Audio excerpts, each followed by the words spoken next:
On April 2nd, 2025, a track meet in Frisco, Texas turned deadly as a student from the opposing school, Karmelo Anthony, entered the Memorial High School tent area as Austin Metcalf asked Anthony to leave. Words were exchanged and a stabbing ensued, ultimately taking the life of Metcalf.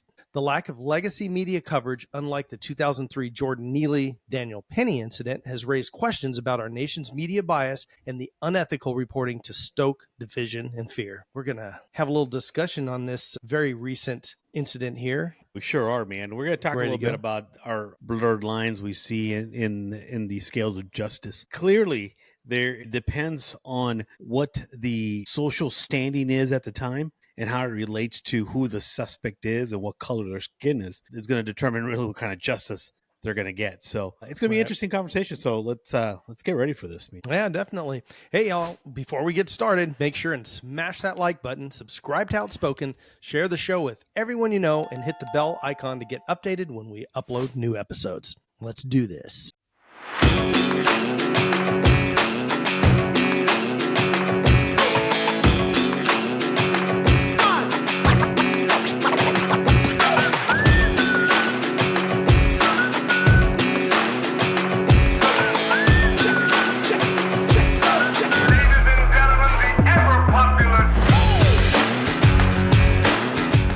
All right, welcome back. Thanks for joining us once again on our episode. This is a big deal here. This whole deal with Austin Metcalf and Karmelo Anthony that happened. And you know, sure you think about it, it's two 17-year-old kids, you know, like literally kids that are just, and so I mean, there's so much to think about. Obviously, Metcalf is no longer with us, and so his life was shortened. And you know, there's a lot of controversy over whether Anthony should have paid a bigger price for it or whatever. And one of the things I think about, even after hearing about the whole situation, it's like, man, this kid's going to have to live with this for the rest of his life. Regardless of the earthly world consequences, like eventually that's going to get to him of what happened. And if it doesn't, then maybe our justice system is in the wrong, you know? You can't hold the justice system responsible for how he feels, you know? No, not at all. He's either feels guilty about it or he doesn't. From what I've seen, he doesn't. So in the past, on this show, we've used the term reverse racism, right? Which is often used to describe prejudice or discrimination against historically dominant race groups, you know, though its validity as a concept is widely debated, right? Because people say why people can't be racist to white people, right? That's been like a common thing, a thread, if you will. Dang white people.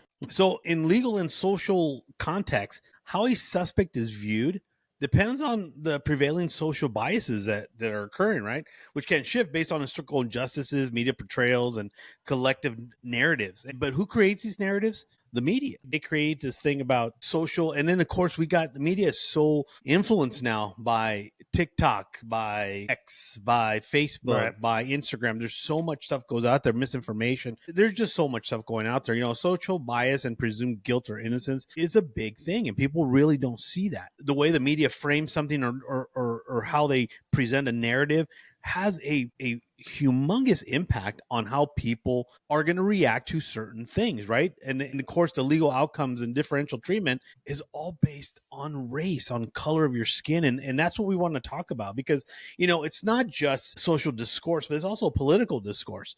And unfortunately, we're living in a society today where everything is based on politics, right? It's either left or right leaning. It's whether you're Christian or non-Christian. It's whether you're black or white. And, you know, there's some Asians, Mexicans, we're all caught in the middle because we don't know, you know, like me and myself, and I speak for myself as a Mexican, I favor more conservative type thinking, right? Religion, nuclear family, things that are right. Common sense is big, you know, and that's something that I think as a dad with my kids were young, instilled in them is have common sense, guys. Not hard to do. But now we have so many people that feel entitled, right? We have the left in general that feels entitled. We have minority groups who feel entitled.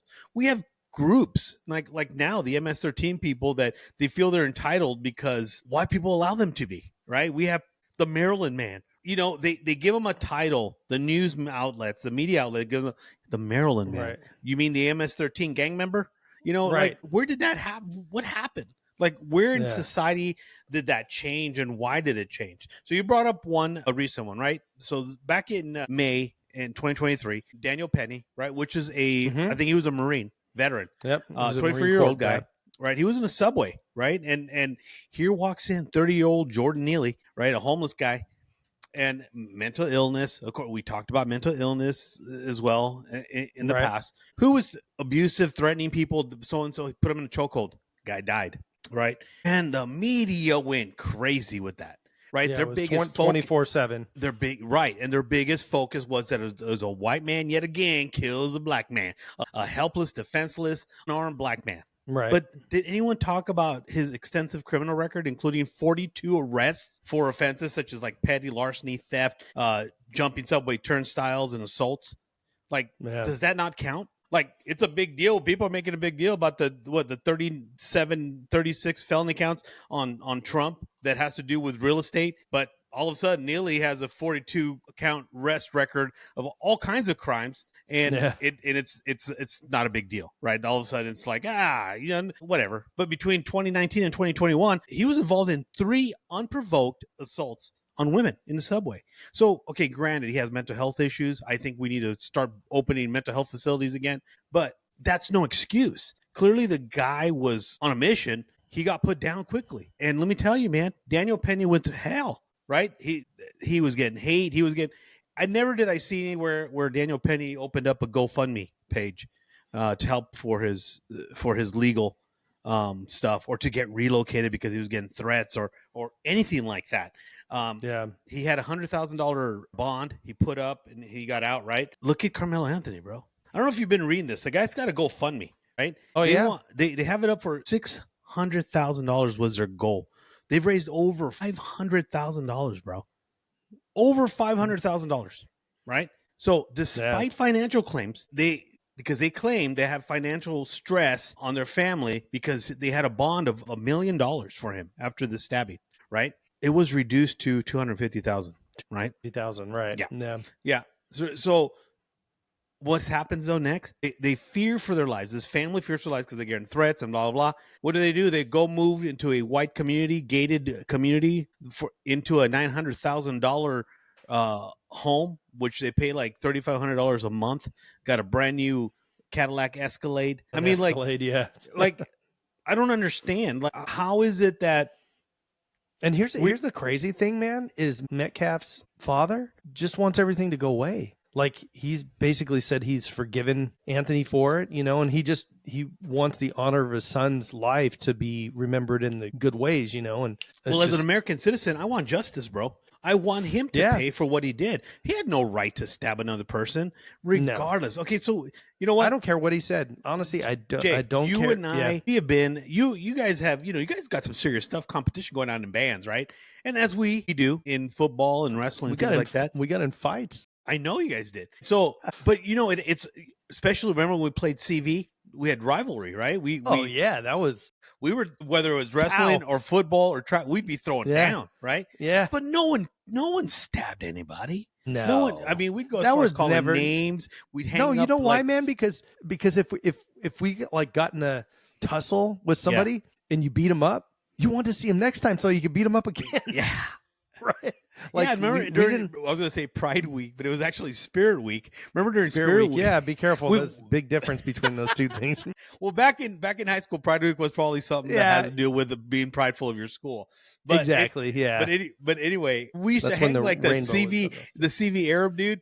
We used to hang down the halls and we'd beat him up as we walked by, or beat up a car that said CV.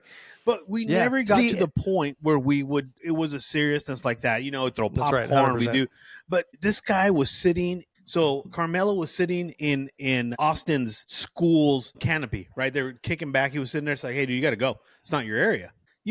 For that, he got stabbed. Like, I don't understand. And then immediately, bro, you go on social media. Let's take tickety talkers, right? And all the black TikTokers, not all of them, bro, mostly lefties, TikTokers are on there saying, well, he felt threatened. He was defending himself. You guys don't know the whole story. I'm like, first off, you're a TikToker in California. This happened in Frisco, Texas. What do you know about what happened?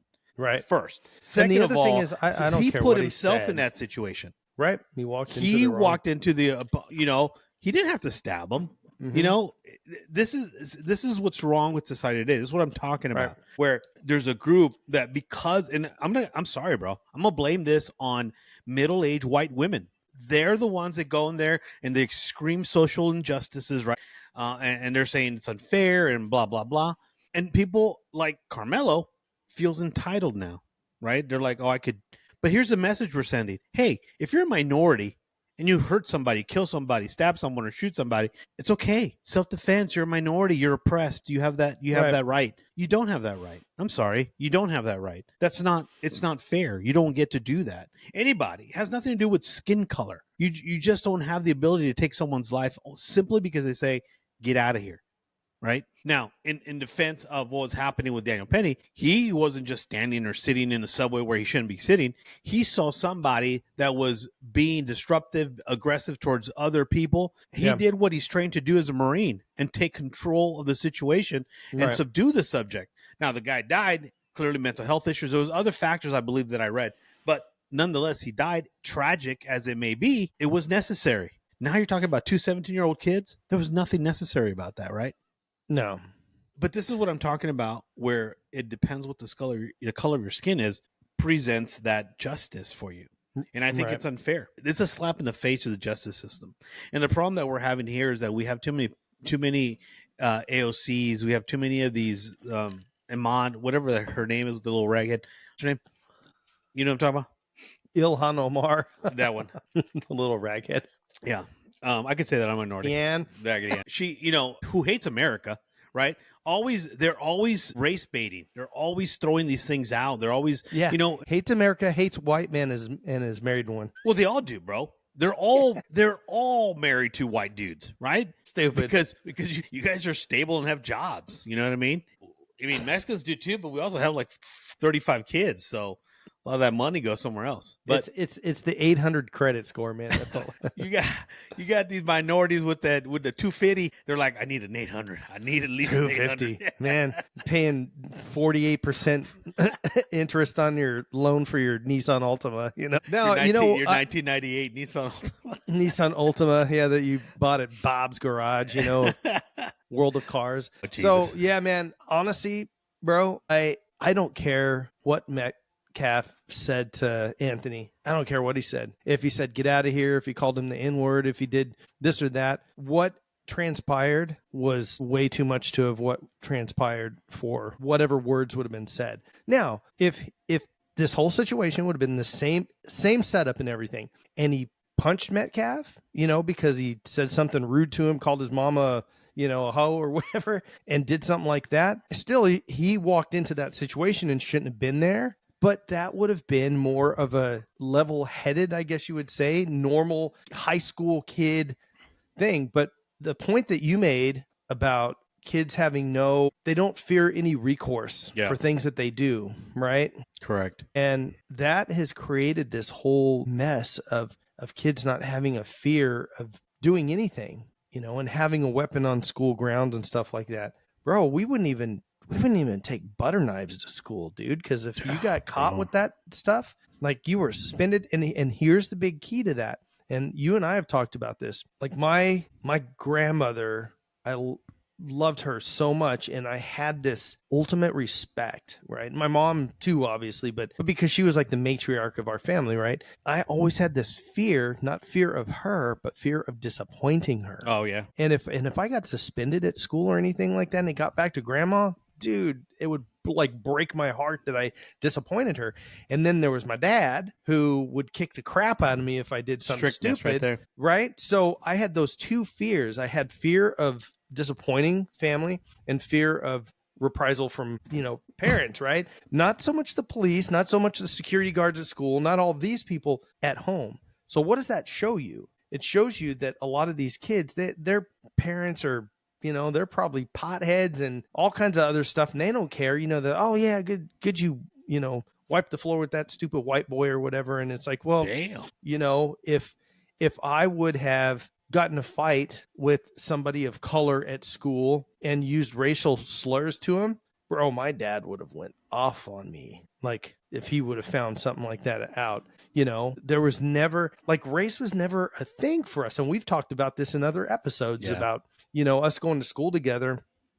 And I mean, I can't remember there ever being an issue until like our senior year, when a lot of those kids came from the LA Unified School District, and they brought them down because of the gang issues and stuff like that. Mm-hmm. They had to pull them out of those schools, and they caused problems. And seeing that's a whole different story and everything. But that goes to, just like you were talking earlier about the MS-13 guy that they sent back. Well, they brought him into, he legally comes into the United States and starts causing problems, and he's a leader of bunch of more idiots that cause more problems. The problem is bad parenting in the beginning, right? Or lack of parenting, because sometimes it's not bad parenting, it's just no parenting. We're giving kids now, what are we doing? Like this, these kids are 17. So 10 years ago, they were 7, right? So what did they give them all the time? iPads and everything. Go piss off, go in your own other room, or, go away. I don't want to have to deal with you. So we're going to let whatever social media is out there and whatever, cartoon that's on for the day. I mean, I can remember back in the day when like Ninja Turtles came on, and you would see little kids, especially little boys, going around. What were they doing? Trying to kick each other like Ninja Turtles, right? Kids are parrots. They learn just like a parrot to mimic what they see and hear and are, taught on a daily basis. So if you let these kids either learn from schools that are off their rocker, right? You let them learn from social media, people that are off their rockers, that are crazy, telling them that they're not boys or not men. And then this kid, I mean, I can't speak for him because I don't know what was in his head, but Karmelo Anthony, he probably thinks that all white people are out to get him because that's what social media tells him, and that's what everything else says. And, the amount of people like the Hodge twins, love those guys, right? Yeah. And I saw one of their episodes, and they were talking about, like, dude, white people don't sit around thinking about us, like what we're doing and how to mess up our daily lives. They've got their own kids. They've got their own bills to pay. They've got their own problems. They go to their own job. Any race does. Nobody does. Nobody does, man. That's because they're trying to figure out a new hustle. You know what I mean? Yeah. We ain't worried about other races. We don't really care. Now, the only ones that do are those that are born here. Like true Mexicans that come from Mexico, they get discriminated against in their own country. And they discriminate people that go through their country. Right. And then they come here and they know what it's about. But you know what? They stay down under radar working. That's all they do. Mm-hmm. But you got these new kids that are coming out now and screaming injustices and waving the Mexican flag. They won't spend a day in Mexico, bro. They wouldn't even last a day in Mexico, with the circumstances that are down there. But here's the problem in general. And it's not just those kids that are misinformed or fighting the fight that they don't know what they're fighting about. They just want attention. They want to be heard, right? But I think the biggest problem, and this is the thing, this is the reality of today. Where does society get their information from? Where? Social media platforms and the poor news agencies that we have. Legacy media. Correct. So the way the media portrays a person or a suspect, it plays a significant role, right? To how people will then view that suspect, right? Yeah.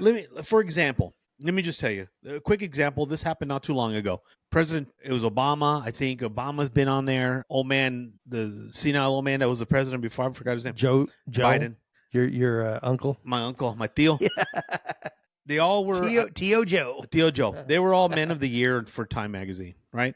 They're like, oh, look at these great men, blah, blah, blah. Trump gets on there. Trump shares title with Stalin and blah, blah, and right? Hitler, yeah. Very negative portrayal of him. So of course. That's one media framing or narrative, how it's disclosed. Here's another. When you have let's say you have a black suspect and a white suspect, right? Because the media plays into the social discourse that's happening, that white suspect is going to have the title of dangerous criminal. That black suspect's going to have the title of troubled individual. And that's how it's played out. Euphemisms, man. But correct me if I'm wrong. That's the way it gets played out. Totally so now people in subconscious are thinking like, well, but he's a troubled guy. Why do you think that the guy that what's his name? Neely. Jordan Neely. Why do you think the media was so drawn on saying, oh, he had a history of mental illness? like he couldn't help himself. Hey, bro, let me tell you something. If you have a history of mental illness and you're still hurting somebody, I'm not going to say, well, you know what? Let him beat up that person because he has mental illness. I'm sorry. You're going to get your ass beat. It's just the way it is. There's no excuse. They were 42 arrests aware that he had issues. Correct. And if they haven't taken it, now look, I get it, man. The jails, the prisons, they're filled with people that have mental health issues. They can't take more people, especially. And think about it. Jordan Neely they were petty stuff. Let's be honest, right? Jumping the turnstiles at the subway, petty theft, things like that. Now, the assaults on the women between 2019 and 2021, I think that's different. Those 3 women were assaulted in the subway by him. So clearly it was getting worse and worse and worse. But the media just wants to keep throwing these little tidbits in there so that society in their head, which we know don't use common sense, are gonna catch those descriptors, right? Oh, he was a troubled individual. Oh, that guy, that Daniel Penny was a criminal. He's a dangerous man. He's a Marine. He's trained to kill. You know what I mean? That the narrative just changes, right? And you're like, all right, but here's the thing. Here's the sad thing about it, Jay, that society falls for it, right? And it's sad. But these subtle descriptors, bro, they influence public attitudes, right? And reinforce stereotypes, particularly in cases where the racial identity shifts expectations or intent of culpability. I don't know why they want to attach themselves to it. I don't know why they want to grasp it and never let go of these things. But you got to call a tiger for what it is, bro. It's a tiger. You know what I mean? You can't be changing things on things and call it something else because, that was a very troubled tiger. When he ate that man, he was caged up for years at the Philadelphia Zoo. Bro, don't jump in the damn pen and you're not gonna get eaten. It's just simple as that. You know what I mean? It wasn't a troubled tiger. They're just a dangerous animal, and that's just how society sees things. So I don't know. I just think that it's gotten worse. And let me tell you why, Jay, because we go from those 2 examples that I gave you, right? And what do you think things like that lead to? What do you think that you have Penny, you have Neely, right? You have Karmelo, you have Austin, 2 different, same kind of situation. Someone lost their life. The color of the suspects are different, and they're both being treated unfairly, or they were treated unfairly, right? On one, the hero who should have been the hero was treated like a criminal, and the other, the criminal who is the criminal, is treated like the hero, right? But what does that do to society as a whole? It divides us. Us. It makes white people angry, right? And it makes black people angry. So then what happens? We create this animosity. We create this anger amongst our own society that continues to divide. And let me give you an example of that. A few weeks ago, I don't know if you heard about this. Her name was Shiloh Hendricks. All right. She's a Rochester woman who some guy recorded her using the N-word on a 5-year-old kid. She's a white girl. Good boy. He was an autistic boy, right? I did hear about that. She said, he stole from my 18-month-old baby, like diaper bag or something. Kid's autistic. He's 5 years old. Like, I don't think he knew he was like stealing. Kids at that age, and she should know. Maybe she doesn't because she's lame, but she should know kids do that. Daycare, my kids would get jacked all the time until I started giving them plastic knives so they could like shank, you know what I mean? But they do that. Kids do that. They take toys away from each other, right? So this lady was calling this boy the N-word. She's a white female, right? So what happens? She paints herself as the victim. She saying that, people found out my name and blah, blah, blah. And this started because this kid stole from my kid. And guess what she did? She opened up a Give and Go, a GoFundMe page. Yeah. She's raised over $500,000. It goes $1 million. So she could relocate. And people are paying. Yeah. People are giving this racist biatch money to relocate. But that's what's wrong with society. Yeah. That's what happens when you let the Karmelo Anthonys of the world portray them as heroes, right? While Austin Metcalf is buried 6 feet down as a victim, right? This is what happens when you do that. You create racism more, right? Yeah. Now, does it exist? Yes, clearly it does. People raised crazy out here, and the South is strong in it, but that's just, think about it. People live in in poor conditions, don't know what's going on in real society, don't live near cities and towns, they don't interact with people. All there is a white community, all there is a black community. So there's racists in every aspect. Black community has racism, white community has racism, Mexicans have racism, Asians have racism, everybody has them.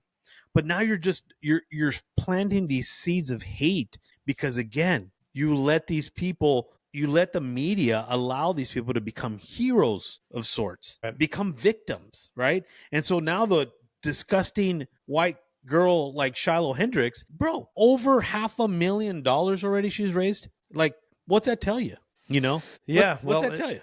Well, what you're saying is correct. I mean, it's created this. So what you have, and you said it just a little bit ago, that you have a bunch of probably white people, or there could be some non-white people, but that are against this whole narrative that the social media and legacy media has created, right? And they're like, oh, well, if they're going to raise all this money for this dude that killed this kid, at a track meet, I'm going to get this girl out, I'm going to give money to her because I don't want her to get in trouble for just say she didn't hurt anybody, right? She said some words. She said she's an ignorant racist, right? Correct. I mean, they're not acceptable words. She didn't go beat up the kid or nothing, But that's the thing.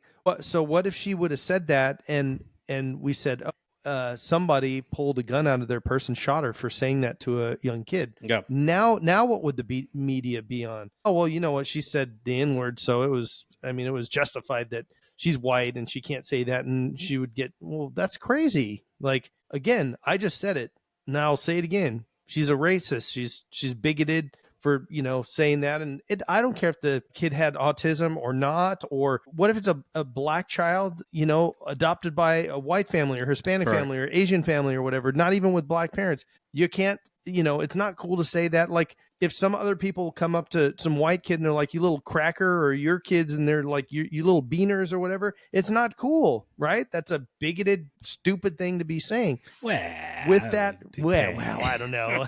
It depends on the people. You're going a little, you stepped over the line there, buddy. Yeah. So I call my kids that when they were kids, Yeah. But now, again, you flip that script and somebody shoots the person for saying that. That's a little over the line. I don't care what somebody says. There's that old saying, sticks and stones may break my bones, but words will never hurt me. Right. Well, let me tell you, bro, words hurt people now. People get so offended. Oh, God. So personally attacked. I was personally attacked by this person because they said I was the wrong gender. And they're a they, bro. You're going to die. You know what I mean?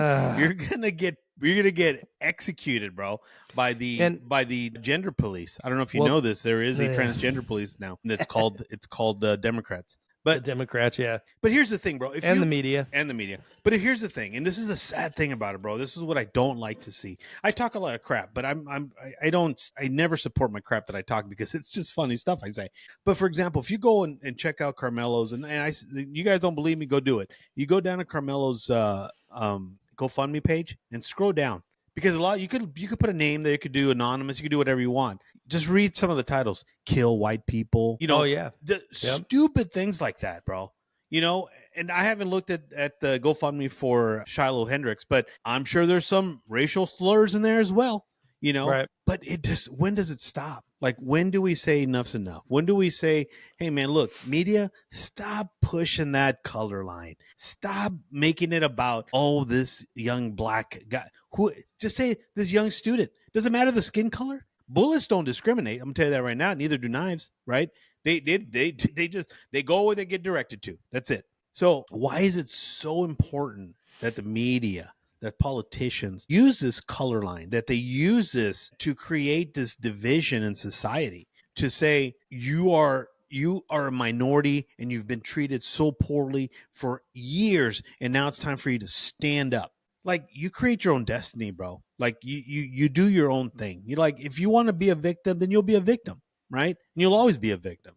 But if you're not going to sit there and tell me that there's not successful businessmen that are black, that are Mexican, that are Asian, that are white, that are just every color of the spectrum, right? They're successful. Why? Because they got away from those colored boundaries and did something that they knew intellectually that they could do, right? Not based on the color of their skin, not based on affirmative action, not based on DEI hiring processes. These people were intelligent people. They got where they're at because they've earned it, right? But when you see things like this, when you see the injustices happen throughout society, it throws you back 100 years, man. It throws you back to like what happened to our society. Where did we go wrong? Where did it become a great division to where there's colored lines? That should have never been. Like, man, we have a stained history, right? We had slavery. We didn't start it. We didn't start the slavery. We participated in it, but we didn't start it. That started in Europe. It started in African nations. We were one of the last countries to get into slavery and one of the first countries to completely abolish it. Well, I think Europe was first. I think England, was the first to do it. There's still, and I think slavery to this day. Fight us. Yeah, correct. But here's the thing. Mexicans get made fun of all the time. I remember growing up, you're like, oh, you go sell oranges in the freeway and blah, blah, blah. And I said that to you? Not you, fool. I'm just saying people. I think you did say that to me once, though. So you didn't hear me then? No, clearly not. But look, think about it, man. You grow up and you think, I never thought that as like a bad thing. I would always say, yeah, that's right. That's why you don't see no homeless Mexicans, fool, because we're out there selling oranges or we're hustling. You know what I mean? Versus that white trash guy that's sitting there just begging for money. Correct. Right? So, but I always saw it as a sense of pride to me. Like, Mexicans didn't just stand there and have a handout. They were selling flowers. They were selling oranges. That's right. Granted, they probably go pick them around the corner. But hey, chicles, chicles and chocolates. But everyone has a struggle in their life. Everybody has a story. And for us as a society to still base things on our color of our skin, I mean, that dates us back hundreds of years, bro. Yeah, really. I mean, like, it is ultimately. You start thinking, ignorant. I'm like, how are you and I friends, bro? You're white and I'm Mexican, but you grew up in the Mexican hood. Yeah, I mean that's one of those things. Like the area we were in when we were younger, man, if I would have been like, I don't like Mexican people or whatever. Oh yeah, it'd been done. Yeah, I would have been beat up all the time, every right? Day. And every day. The thing is those were all my friends. Those are the people that when I was really young, like you're in kindergarten and first grade and all that, those are the people I played with in the neighborhood, right? And as you grow older, those are people, you get your first BMX bikes and you head out we were in the desert, we go doing jumps and stuff off of berms and things in the desert. And it's just who you associated with. Yeah. You didn't care one way or the other about the color of their skin. And that's a big thing with that, man, is that we didn't. And I don't ever remember anybody ever using like racial slurs back then. Like my dad's really good friend, and he's still a really good friend of the family, even years after my dad's passed away. He's Mexican, and they bought houses together, to flip and do all that kind of stuff. And there was never anything like I never once heard them say any racial stuff to each other. And it's just like you said, you and I mean, but that's I think you and I say more racist things to each other than our parents ever did. Honestly. But like I try to think back when I was a kid, and like my dad, when he had he had his businesses, and when someone would steal, like I would never use it like race. I'd be like, it's that guy right there with that shirt on. I could have said, oh, it's that black dude, right? Or I could have said, it's that white guy, But I always just say it's that guy with that red shirt on, or it's a guy with that hat on, or I never use the color of skin. You and I think, could agree on this. I don't think we ever even did that in high school. We either called each other by name, or we say that, that guy that plays, that wrestles, or hey, that guy that plays, that's in drama, or, with the funny car, or with that nice car, or with that Model T. I think that's the Model T. Remember?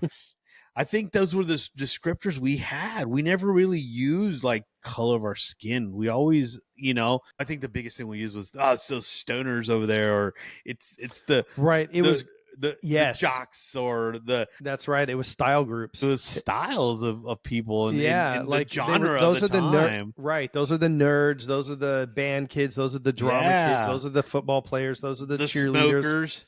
The smokers, the potheads or whatever. Yeah, and everybody had their little corner, the senior quad area for the smokers, and it was just like everything was so different. And you would think that as time progressed, it got better and better, but it seems like we've regressed. It seems like we're going backwards, and I don't understand that. That's the biggest thing that I don't understand. You would think that as a society we're improving, that we're doing better, but man, they keep sticking in with those affirmative. Starts off with affirmative action. They came hard with the DEI.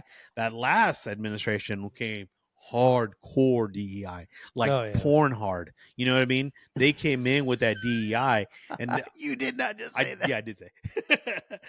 they came in porn hard, bro, with that DEI, and they went to bat, man. They're like, this is the way of the world, and that thing backfired like no one else's problem. And that's the thing, is that people who are, and I'm going to say this, minorities who are successful, they want those challenges, bro.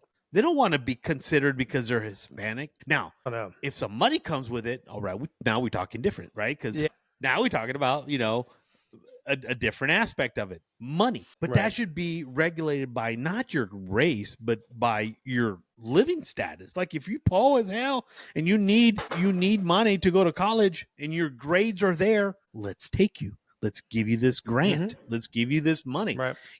So like kids did it because they were smart. Kids did it because they wanted to succeed. They didn't do it because like, and then all these universities, everybody started changing their thing because, it started with affirmative action in California, and that just ruined things. It was horrible, right? Because now Asians were dropping like left and right because they were getting in, because they were dominating the UC systems out in California. And now what? What happened to merit? What happened to earning things? It's just gone out the wayside. I don't know. I just think that we've regressed from how successfully we were moving forward, and it just all fell behind. And we're all caught in this undertow, right? And it's just dragging us, and it's going to destroy our society. All you see is this.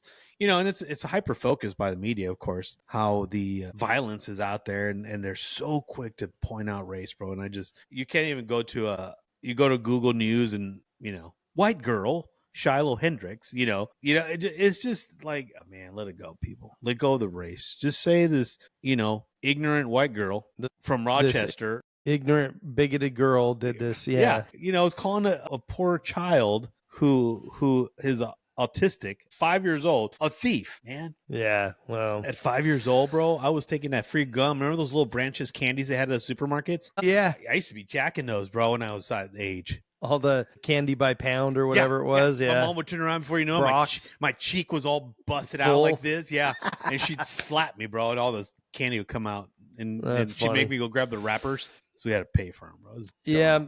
I mean, there is a lot to society failing in many ways. Parents failing in the raising of kids, letting them be spoiled little brats. Our school system, which has completely failed. I mean, we have spent so much money on, putting more money into school systems, and grades keep going down. So it's not about money. It's not about funding. It's about the curriculum that we are teaching and what becomes important to the teachers, right?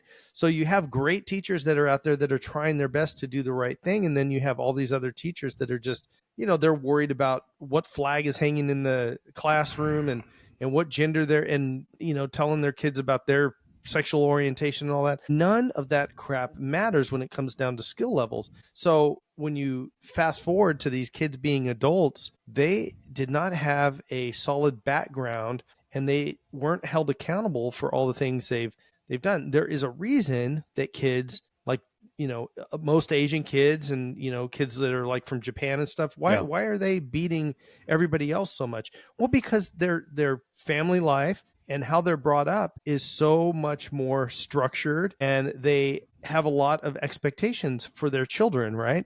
And that's not a bad thing. And that's why these people, you can go to Japan, dude.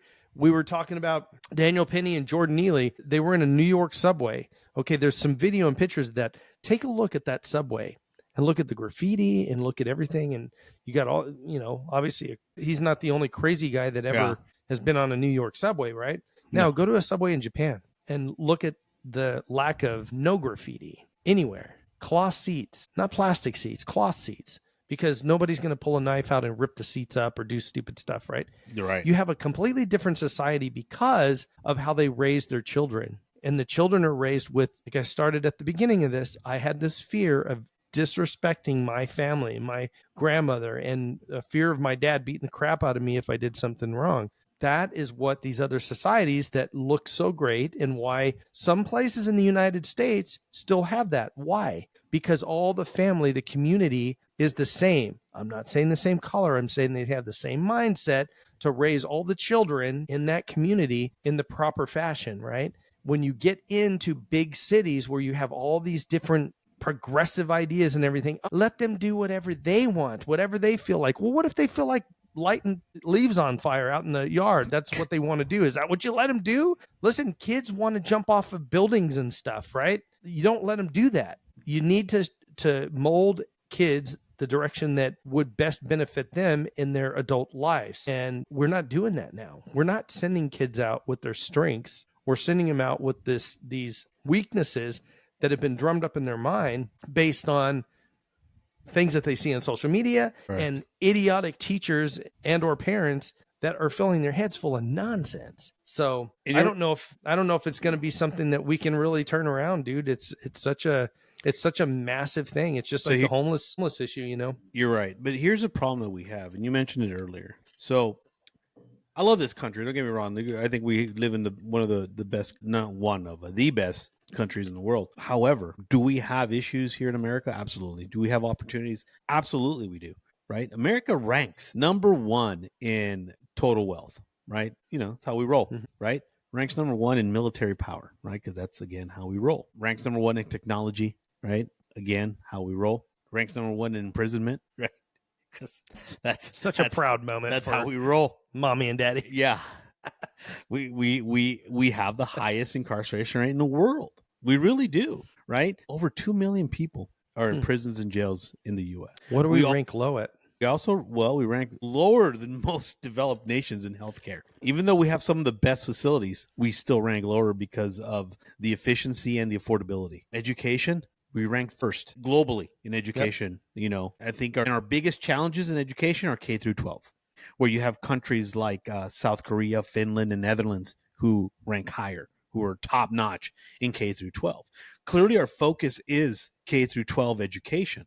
But what are we so busy doing? We're too busy telling kids, you feel like a woman, then you're a woman, right? And that's the problem with our damn society, is that we are feeding these children the wrong information. We are not instilling these kids common sense. We're not instilling in them any type of moral foundations or standards. Granted, that should come from home, right? But if the home is just as bad as school, we're putting these kids in danger, man. Oh, yeah. We're feeding them to the wolves is what we're doing. We're not preparing them. And I think as a society as a whole, we have failed to raise our children. Charlie Kirk said this very famous thing that, and a lot of people don't believe this, but our Constitution and our amendments were all framed to closely resemble, or they were framed with God in mind, right? And they were written with God's laws, you know, and that's how society was, and it was successful. But now we still have those laws that haven't changed. The Constitution hasn't changed,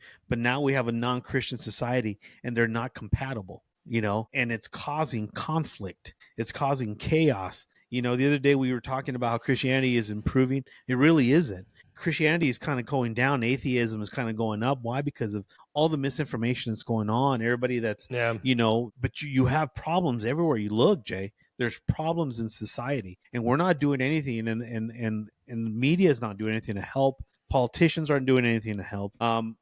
It's just chaos out there. You know, I'm over this whole war in Ukraine. I'm over the whole Jews and what do you call it? The Palestinians. I'm over that crap. I mean, I really am. Like, there's too many lives have been lost, and I feel like, and I'm sorry I feel this way, but I feel like Israel's trying to bait us into a war with Iran. You know, with Iran, yeah, and that's not cool, bro. That's not cool. No, it's not. You know, and I'm getting kind of just sick of it. You know, the only reason I honor Israel is because of our religious stance and how, you know, that's the Holy Land, and that's where, you know, the second coming of Christ is coming, brother, is going to be in Israel, right? But in the Mount of Olives. So But does that mean I agree with them, that the people that are there? Absolutely not. I do not agree with them. And I think this is just getting out of hand. And I think we need to start putting a stop to it, and we need to start worrying about ourselves as a society and stop getting baited into stupid things, bro. Kind of getting over it now. You know what I mean? Right. Well, and so you think about that. You have an entire country. You just mentioned earlier about us being the world superpower, right? As far as military and everything. Yeah, America. And yeah, America. And so we as a country, this large group, right, of political figures, military figures that are getting duped into this whole thing, and wars all over the place, right? Between, the Ukraine nonsense and stuff in Africa, and of course the Israeli-Palestinian conflict nonsense, and Middle East in general. Man, the Middle East has been a thorn in everybody's side forever, right? Ever. And that's all ideology, and that's a whole different conversation there. Muslims, Jews, Christians. So you think if our government and our military can get duped into stupidity to go into how do we expect to think that the public and an individual person that has been de-educated, right, not educated well because parental problems, school problems, all that kind of stuff, that they're not going to get duped into stuff too, like racism and all this other BS. And again, you said it in the beginning. Are there bigots out there? Are there racists out there? Yeah. Right? I'm not ignorant to believe that it's, these aren't rose-colored glasses. I don't think everything's hunky-dory. I know there are idiots out there like this. Those are skinny glasses. Like this I know young them girl. glasses when I see them. Skinny glasses? Is that what you said? Yeah, when I look in these, I feel skinny. I look at my belly. I'm like, I'm skinny. I can still eat another meal. Right. So, yeah, we have seen in the last, especially, I'd say 8 years, especially, we have seen the media's manipulation of so many things. Yeah. Right. Whether it's political stuff and racial things, military stuff that's anti this, pro that. I mean, they really push a narrative. And there's been so many times that you'll see all these different networks that people say a script, the exact same thing. Yeah, I saw that. They the did exact same thing on so many different things, right? So we know that there's a lot of manipulation going on, man. And I'll kind of leave it with this. Years ago, I cut my cable, right? And I haven't had TV cable in a long time. And I noticed people that I associated with on a daily basis. I was like, dude, these people are changing. What's going on? Why are they changing so much? Like their opinions are being weird and stuff like that. And then I realized it snapped and I was like, they're not changing. I'm waking up to all this nonsense that they're being fed off of the tube every single day, watching CNN, watching Fox, watching MSNBC, watching all this NPR. stuff that NPR is like the worst. I used to listen to NPR driving back and forth in the freeway, and you're a liberal. Because I was a liberal. No, I wasn't. But still, it is crazy to think how much manipulation goes on a daily basis. And, people will say right now that, well, if I lived in the time of Hitler, I would have known the difference and I wouldn't have allowed him to have manipulated me and made me think that the Third Reich was right. That sounds good. Right. But those people were manipulated through media, which was much more lackluster than it is now. And it was propaganda, just like it was is propaganda. Because that's what we have. It's propaganda now. But 100%. If you guys don't believe me, you go out there and see how many liberals and news outlets are now using the term constitutional crisis when it has to deal with this immigration stuff. And you're going to see it's scripted, man. They send these keywords out. I'm starting to really believe in. I'm really starting to believe in these. In your what is that? What I call you? Conspiracy theories, bro. Conspiracy theories, yeah. But I really feel like because it's proven before with come to this side.